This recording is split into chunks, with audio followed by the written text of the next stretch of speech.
السلام عليكم ورحمة الله وبركاته، يعطيكم العافية يا إخوان أينما أنتم وأينما كنتم. أهم شيء تكون تحبوا طلب الحسون. اليوم إن شاء الله تعالى راح نتحدث عن بعض الأشياء أو بعض الأمور التي تواجه مربين الحسون، وخصوصا في بداية موسم التكاثر، وبعض التساؤلات يعني اللي بتنطرح علي كثير وبيسألوني فيها الإخوة المربين وخصوصا المبتدئين.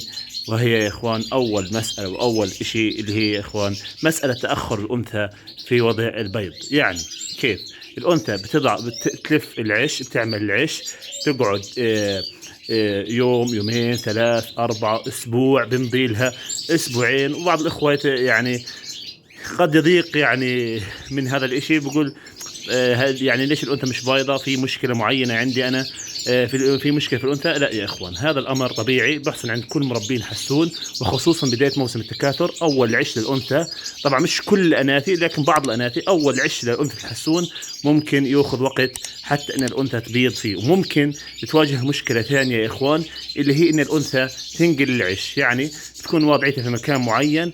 ومثلا أنا خلينا أورجيكم عندي شغلة. كان عندي عش هان هاي، يبدو ان الانثى يا اخوان ما اعجبهاش، نقلت على عش ثاني. بدريش انا اي انثى فيهن، لكن على ما يبدو انها نقلت على عش ثاني، وضعت عش ثاني ما بضت فيه، قعدت حوالي اسبوعين او اسبوع ما بضت فيه.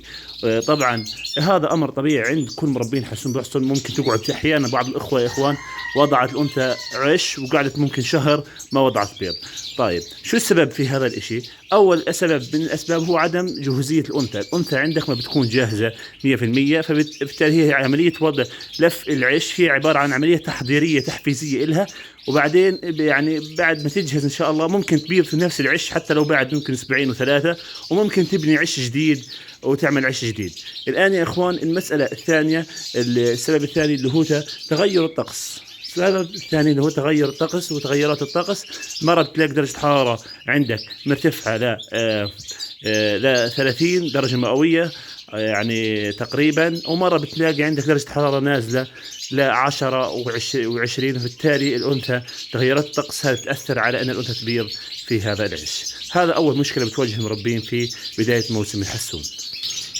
الآن يا إخوان نتحدث عن مشكلة ثانية أو بتواجه مربين حسون خصوصا داخل السلاكة، اللي هي مسألة تنفيذ العشوش. يعني بكون عندك عش ما شاء الله عليه بنياته وفرحان فيه، بتلاقي مرة واحدة إلا العش منفل.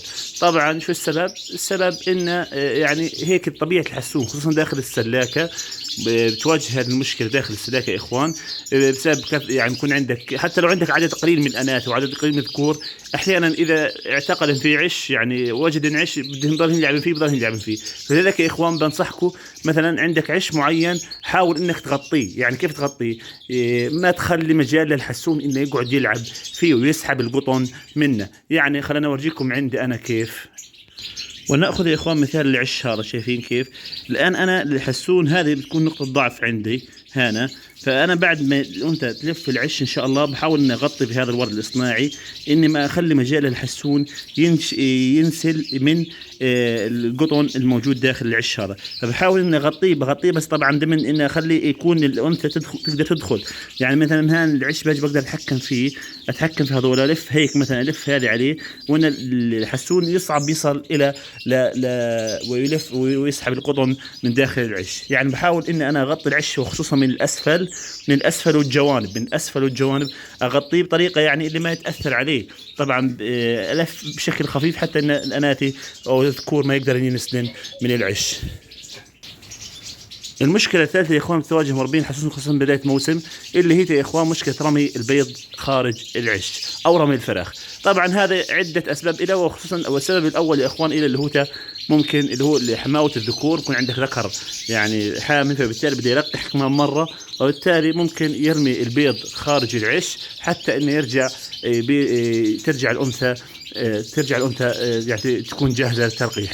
طبعا شو الحل لهذا الشيء؟ طبعا داخل السلاكة ما في حل إلا إنك أنت تقيم الذكر، أو إنه إذا كبس يعني أو إذا يعني لقح المرة الثانية والله أعلم بكون الذكر أهدى، يعني خلاص يعني بيشبع غريزته، وبالتالي الذكر بهدى. يعني إلك بس تطلب العوض من الله وتقول الحمد لله رب العالمين على ما تفقدني به. فبالتالي ما إلك إلا تحمد رب العالمين يا إخوان، لأن رمي البيض رمي البيض او الفراخ امر طبيعي ممكن يصير داخل السلاخه. طبعا في داخل في بربه في القفاص ممكن تسوي تضع حاجز او عازل بين الذكر والانثى، وبالتالي بعد ما تبيض الانثى الذكر ما يقدر يصلها، بعد ما تكمل بيض ما يصل لها الذكر، وبالتالي بتمنع ان الذكر ينفل العش او يرمي البيض او يرمي الفراخ. طبعا يا اخوان بدي انوه كمان لمساله اخيره يا اخوان بعد ما تحدثنا عن 3 تساؤلات. مساله يا اخوان تقلبات الطقس كيف يعني؟ الان انا زي انا عندي مغطي هنا، شايفين بنايلون شفاف مغطي كل السلاك. الان الحسون عندي متعود ما في تيارات هوائيه، مسكر عليه، وبالتالي يا اخوان اذا انا كشفت في مرحله انا حسيت ان الجو حمي، وهذا خطا اوقعت فيه انا قبل، بحس الجو ارتفع مره واحده رحت كشفت، وبالتالي تيجي ايام في الليل بارده وايام في النهار كمان بارده، وخصوصا في شهر 3 و4، وبالتالي يا اخوان الحسون ممكن يتعرض لضربات هواء ويختلف عندك. فلذلك يا اخوان بنصحكم نصيحه، ما تغطوا ما تكشفوا عن حسونكم بشكل كامل ولا بشكل جزئي، حتى اذا مش متعود. يعني كيف بشكل جزئي؟ يعني اذا بدي اكشف مثلا، خلينا نكشف انا المنطقه هذه في الليل، في النهار بكشفها، في الليل برجع بسكر عليهم الى ان يعني يا اخوان الجو يصير عند درجه حراره تقريبا تثبت على معدل معين، يعني تطلع فوق ال 25، وفي الليل يكون على الاقل 15، حتى ان الحسون ما ياخذ ضربات هواء وبرد. اذا الحسون عندك متعود هذا امر ثاني، يعني الحسون عندك كاشف ومتعود على الكشف، متعود على المناطق الفاتحه وكل المناطق الفاتحه عادي. اما اذا انت معود على انك مغطي ما تكشف على حسونك وتضره، وبالتالي تقع في متاهه، وخصوصا في بدايه الموسم، وتصير تعاني من مشكله ضربات الهواء. طبعا هذول هي المواضيع اللي حبيت احكي لكم فيها ونوه لها خصوصا في بدايه الموسم.